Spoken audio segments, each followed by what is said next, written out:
नाज़रीन नौशर फ़रोज़ मां रिपोर्ट करे पियो मोहम्मद हसन सूमरो दरिया खान मरी में बशीर अहमद शर समेत कम जी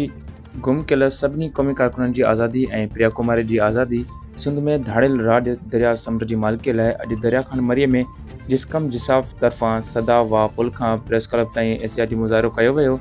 जंहिंमें जिस्कम जिसाफ़ अॻुवान इरफान मक्सी, जीए सिंध मुहाज ज़िले नौशर फ़रोज़ जे सदर इरफान डहरी, अज़ीम ख़ासकली, हमाद मरी, अता मोहम्मद राजपुर, काशिफ़ मरी जी अॻुवाणी एजाज कयो वियो, जॾहिं त अॻुवाणनि ख़िताब कंदे चयो त 29 अप्रैल ते जिस्कम अॻुवान बशर शर खे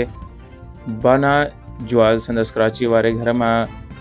खंभे गुम कयो वियो आहे, जंहिंखे फ़ौरी तौरु आज़ादु कयो वञे जेकॾहिं बशीर अहमद शर जो को ॾोह आहे त खेसि अदालत में पेश कयो वञे। अॻुवाणनि जो वधीक चवणु हो त प्रिया कुमारी खे बि अञा ताईं आज़ादु नाहे कयो वियो, जंहिंखे बिना देरि आज़ादु कयो वञे।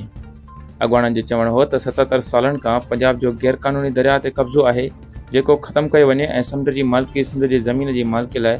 निकिता आहियूं ऐं सिंधी अवाम खे अपील था करियूं त पंहिंजे हक़नि लाइ असां सां गॾु थियो ऐं फ़िक्रे साईं जीएम सैद सिंध जी ख़ुशहाली जो वाहिद मर्कज़ खंभे गुम कयल क़ौमी कारकुननि खे प्रिया कुमारीअ खे